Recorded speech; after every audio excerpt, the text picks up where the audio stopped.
أعوذ بالله من الشيطان الرجيم بسم الله الرحمن الرحيم الحمد لله رب العالمين والصلاة والسلام على أشرف الأنبياء والمرسلين أما بعد. So I think everybody liked that activity, and I'm sure people will enjoy it. Always record yourself giving dawah. Always listen to yourself talking, because that is how you can get better. You'll catch yourself saying things that maybe you shouldn't have said, or maybe it wasn't appropriate at that particular time. It's a great way to get better. This graph on page number 7, the bottom blue graph, is basically what we just discussed, but it's condensed into one area. So, and again, it starts in the beginning. What is the first step? You talk about Tawheed, the oneness of Allah subhanahu wa ta'ala, the names and the attributes. And then sometimes you can ask them, so what do you think? If the person agrees and they have no issues, then you can go on to the second step, and this is in an arrow, right?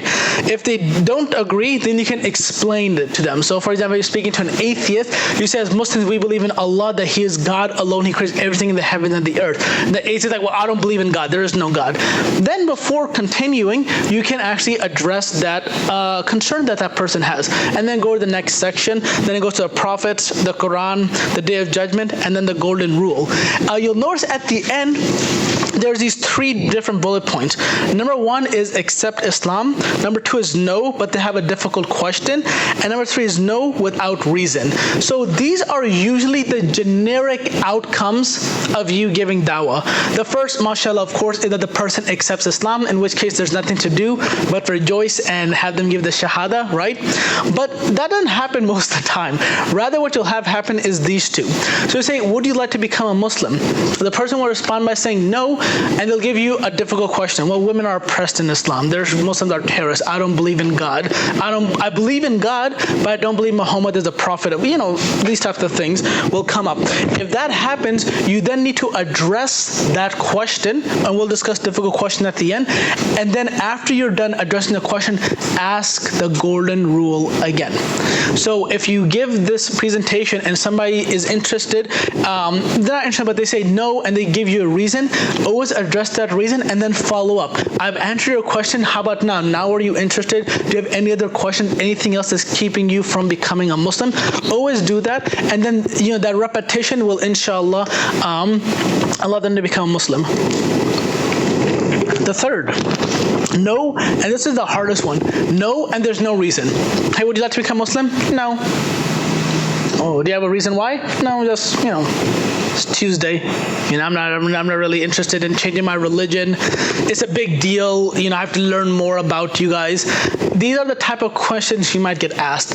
There's multiple ways to address them, but for our purposes, we're not going to go into that because that requires even more time. If you do get a question and somebody says, no, because I don't know enough about your religion, this is something you might get quite often. The best way to respond is, what I'm telling you is the foundation of our belief. That anybody who believes this, they are in their very essence a Muslim. As time goes on, of course, it's a lifelong journey. In fact, I'm still learning as well. I don't know everything about Islam. But if you know this and you believe in this, then everything else will, inshallah, God willing, fall in place. So this is a good way to respond. No, but I need to know more information. Well, brother, or sister, really, you can make that excuse for the rest of your life. You'll never know enough about everything, but rather you only need to know enough to accept it. For example, when I bought my phone, I didn't ask the guy, well, how do the electrons within the circuitry move from one component to another, thus creating a LSD, a display? I don't care about that, right? What do I care about? The thinness of the phone, the quality of the phone, how much RAM it has, the battery life, the power of the phone, these things, right? I care about the main components. And then everything else is so much detail, and you can learn so much more about the phones in your own pockets, but that's not what gives you the decision. So what you do is you follow these guidelines, and if they accept Islam, that's good. If they know, they'll ask a difficult question, answer, go back to the golden rule, and know without a reason, do your best to try to answer, though there's no real right or wrong way to do that, but then of course go back to the golden rule, always invite them to become a Muslim. Here's some advice, and here's some tool of the trade that I just want to give you guys as for your own benefit, though we're not really going to practice them. Number 1, practice and don't get discouraged if you make mistakes. There's no right way to give dawah. There is no right way to give dawah. Again, that guy, he's getting high, the other guy makes a joint, and then he becomes a Muslim, right? I don't think you're gonna learn that in a Dawah 101 course, right? So there's no right way. So you are gonna make mistakes. You are going to say things that may not be factually true about Islam. It may have been the wrong thing to say to that person. You may turn some people off. Do not let the mistakes discourage you from giving dawah. Because remember, Allah guides people, and this is a learning process for you. If you make mistakes for 1 year and then you make 50 years of great dawah, alhamdulillah, it really does balance itself out, makes it easier. Be patient, and remember, it's again not you who guide people to Islam. Explain Islam with the heart and with logic. Meaning that when you explain Islam, don't just go into the 5 pillars. We believe in, shahada, praying 5 times a day. That is the details of Islam. But what is Islam in essence? That's what you're calling them to. If a person prays 5 times a day but they don't believe in Allah, are they Muslim? No, right? I mean, a person can give charity, do everything else. They can't make Hajj, or let's say they did. That's not what matters. What matters is the heart. Try not to debate people, ever. Try not to debate people. If somebody wants to debate you, even respond in nice ways. I'm not here to debate. And when people hear that you're not here to debate, they'll actually calm down and then they'll listen. In fact, I had this one atheist person came out to me, he's like, why are you here? What are you doing? Why are you spreading this message? I'm like, whoa. I'm not here to debate. I'm just here to educate people about my faith.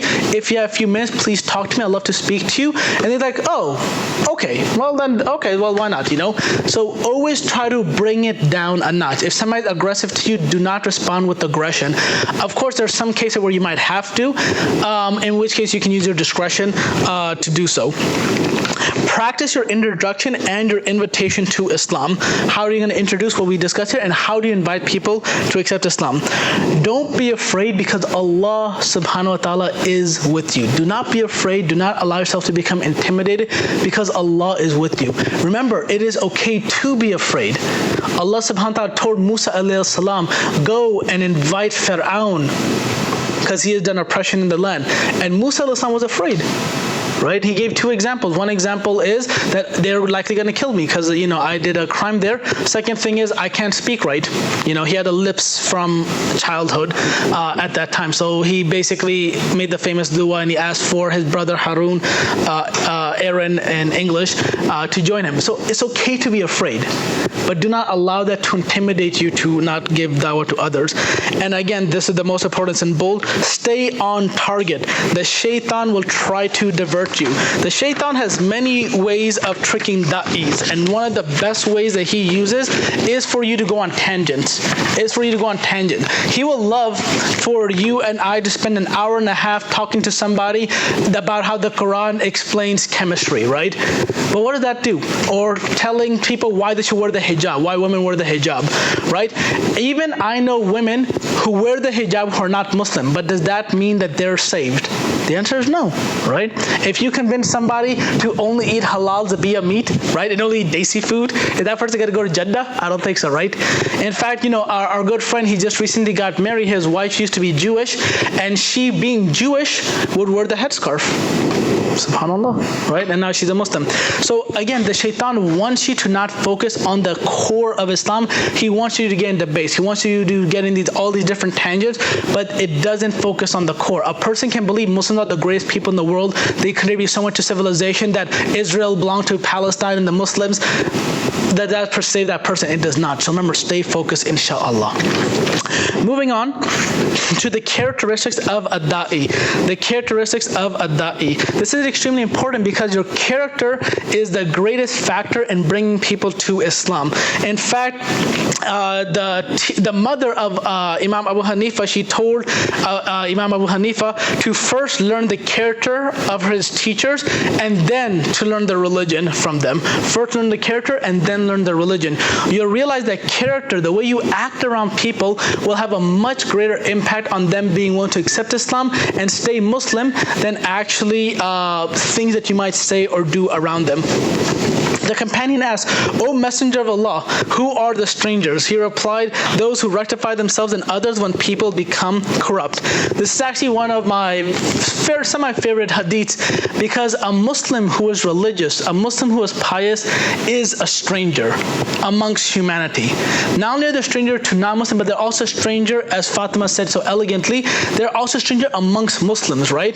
The religious people go to the masjid and get involved, they're like the weird ones, right? The majority of Muslims aren't weird like, us here, and then the majority of non-Muslims aren't weird either. So to be a Da'i, you will be a stranger. You'll be a stranger in humanity, you will also be a stranger amongst Muslims as well. But of course, the benefit of that, the blessing of that, is that you will be like the prophets, you will be like the Sahaba, because they were strangers living in their times, right? But these are the people who we look up to, and these are the people who we revere as well.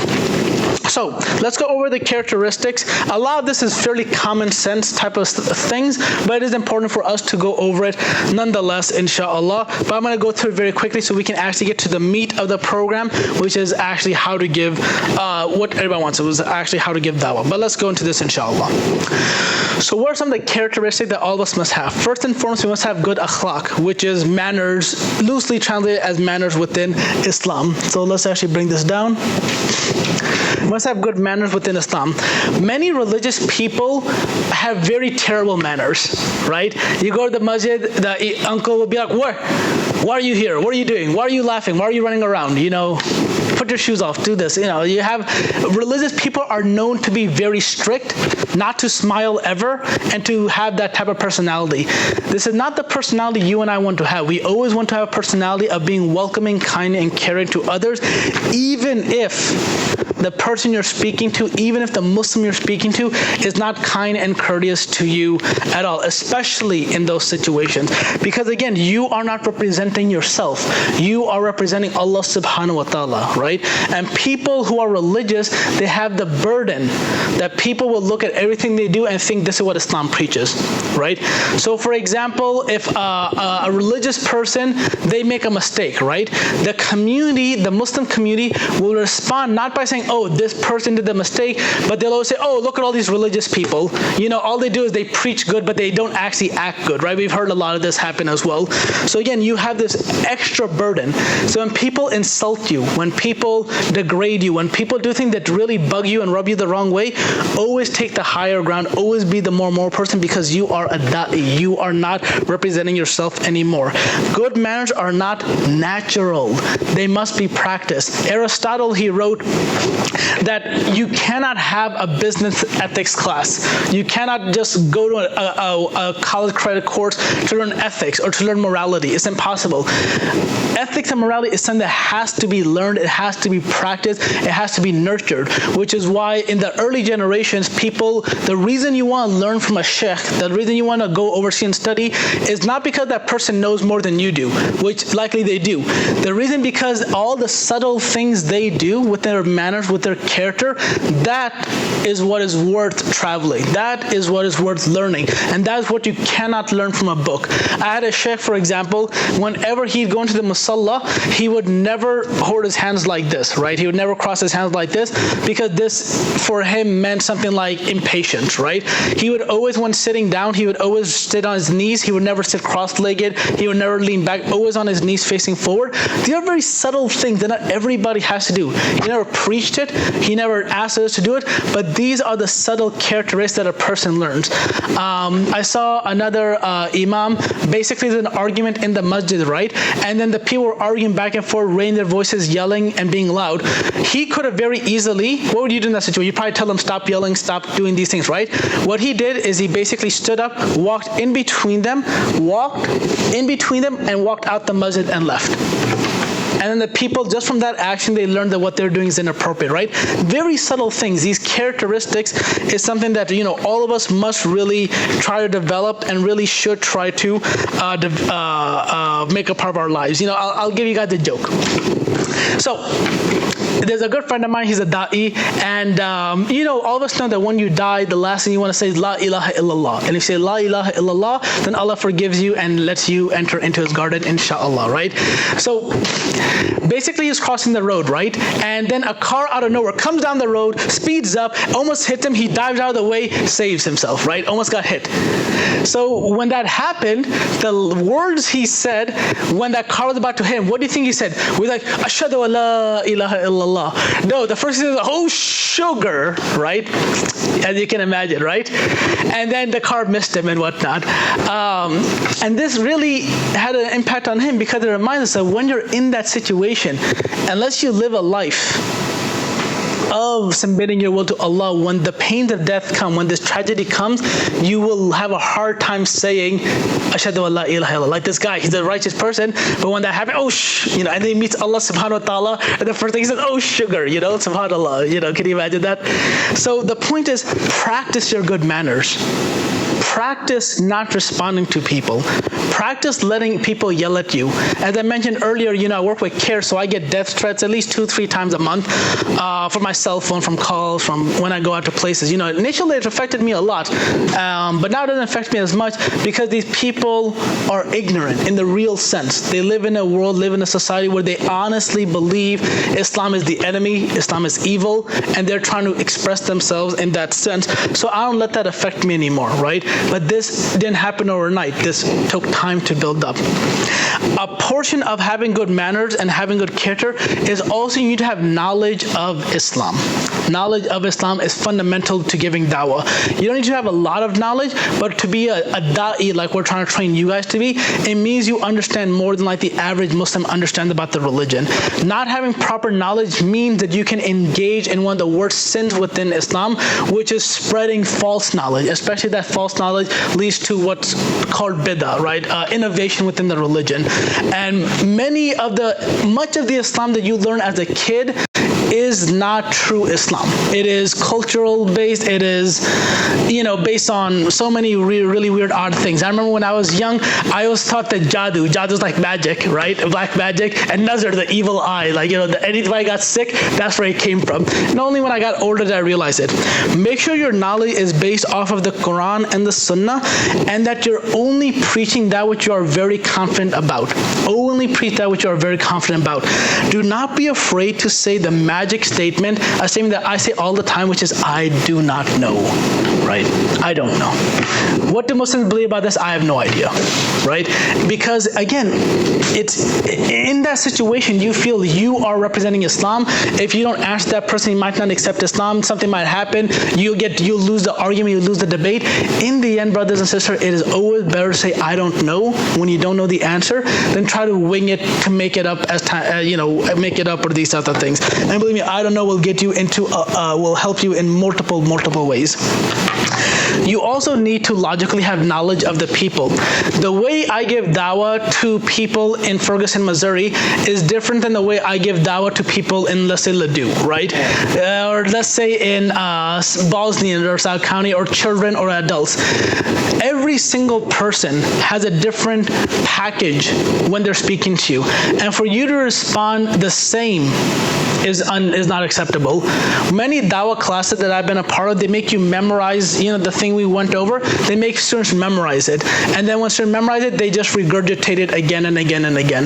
This is not an effective dawah strategy. Rather, every single person is unique. Every single person is unique, and the way you interact with that person has to be unique as well. As Joe knows, I know some slang, not a lot, obviously, but I know a little bit of slang. I know how to talk sophisticated. I know how to talk like a white blonde going to college. You need to know these things, because in the end, you're speaking to people from different levels, and you need to be able to speak to them on their terms. As a da'i, you also will engage in activity that maybe you don't necessarily enjoy.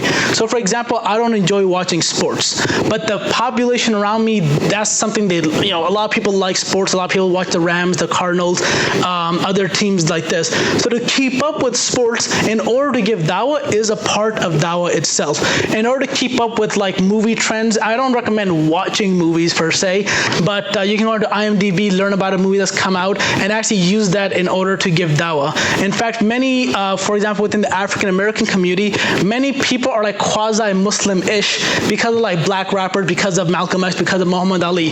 They'll identify themselves as Muslim, but they're not actually like Sunni orthodoxy Muslim. They don't even know anything about Islam actually, but because of the culture, they identify themselves as such. It's just like us, you know, to be an effective da'ih, you really need to learn things that are not quote-unquote Islamic. So in order to engage with these people, in order to engage with this area, I had a friend of mine who went to Comic-Con. Does anybody know what Comic-Con is? Dude, yeah. Comic-Con, for those of you who don't know, in America, there's this huge industry of comic books, fan fiction, Star Wars, you know, Star Trek, all these other things. And they have conventions, they have multiple conventions, but they have one big convention in San Diego, for example, right? Over 180,000 people go to that convention. How many? 180,000 people. And people are dressed up like Luke Skywalker, they're dressed up like aliens, they're dressed up like in all these, you know, interesting costumes. So there's a group of people who live in San Diego, they actually went and gave dawah at Comic-Con. And what did they do? They dressed up as the Sahaba. So they wore like turbans, they wore swords, they wore all these things. So while they were there, people come to me like, yo man, what's your outfit? Are you like Cowboy Bebop or what is this? And they're like, no, we're dressing like the Sahaba of Islam. Do you know what that is? And they're like, no, what is that? And then they gave dawah to literally thousands of people because they're dressed up like Arab desert, you know, for like these things. One of the guys, he did the funniest thing. He actually stood up and he said, if Luke Skywalker was Muslim, he would say, Allahu Akbar, you know, and he did that in front of like hundreds of people. And then he said, Allahu Akbar, for the you wondering, it just means God is great. As Muslims, we believe there's only one God worthy of worship. We turn to Him, you know, all these things. So most tradition du'at will be like, no, this is stupid, right?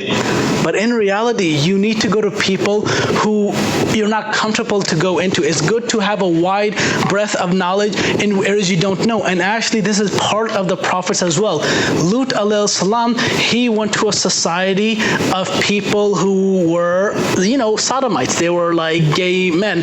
And not only that, but they were like highway robbers. They participated in gang rape and a lot of these really disgusting habits. But yet, Allah subhanahu wa ta'ala still describes Lut. We sent to the people of Sodom their brother Lut alayhi salam, right?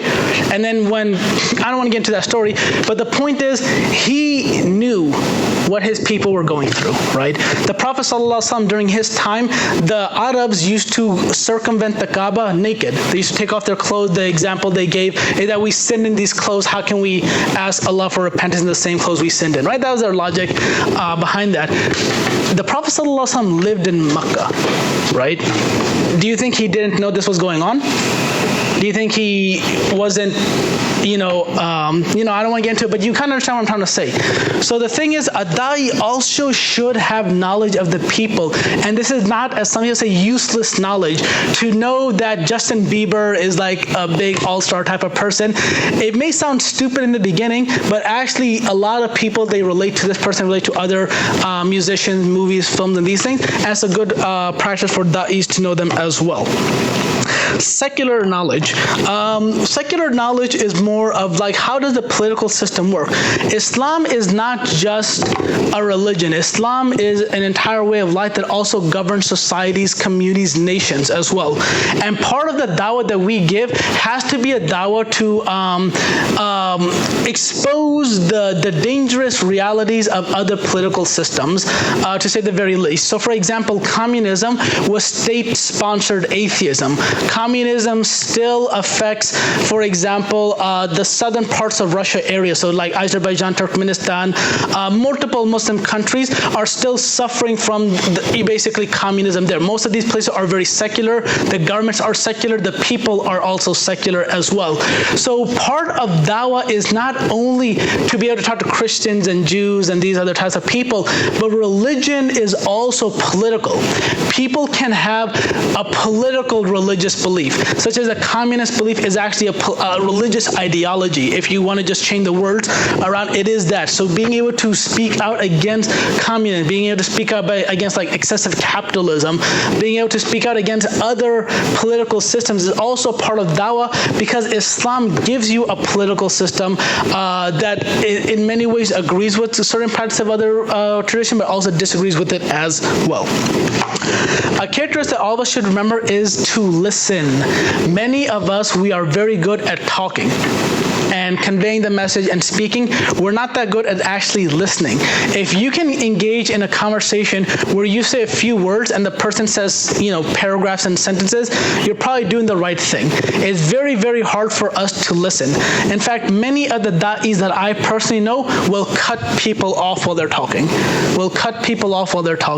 This is really, first of all, it's rude, but also it's not effective, because now you're getting more into the argumentative debate stance.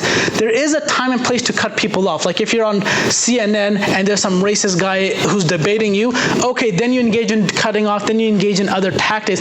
But when you're trying to talk to somebody one-on-one and you're trying to flip their heart for them to become Muslim, listening is also extremely, extremely important. And the most important aspect of all of this, which all of us should remember, is the spiritual connection with Allah subhanahu wa ta'ala. I want to say this again and again and again. Remember, Allah will bless you because of the action that you have done by having somebody accept Islam through you. Allah will bless you by the action that you have done and bless you with having somebody accept Islam. The Sahaba most of them were very illiterate people. They didn't have university, they didn't have elementary schools or anything. And when they conquered Persia, Byzantium, and these other places, they're conquering areas of extreme intellect. The Persians were much smarter than the Arabs in the secular traditional sense. The Byzantines were much, much smarter than the Arabs. Even the Jews, the Banu Qaynuqa and the other Jews in Medina, were much smarter than the Arabs. In fact, the Arabs had an inferiority complex.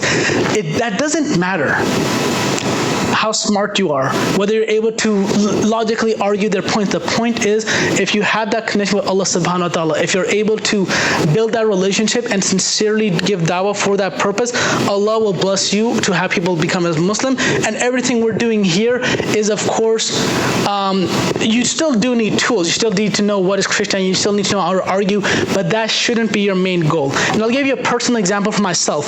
When I first started giving dawah, all I did was debates. Right? All I did was debates. And at the university, I went to Drake University, there's a large evangelical Christian population.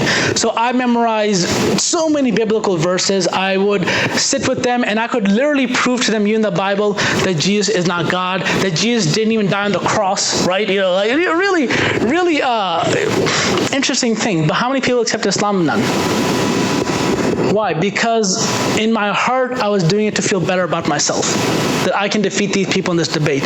Only later when I switched and really wanted them to become Muslims, to save them from the hellfire and these type of things, that's when people started actually becoming Muslim. So again, the strategy and techniques you'll learn within this class will be what you need to disprove other theories and whatnot. But again, that's not what you should bank on. You should always bank on the spirituality.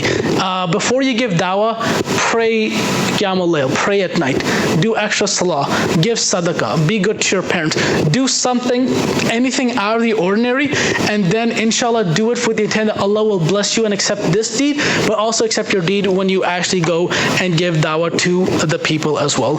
So with that, I will pause. Are there any questions about that particular aspect? Seeing none, I want everybody to go to page number 11 for a moment, and we'll do this activity first, and then we'll go back to the other activity.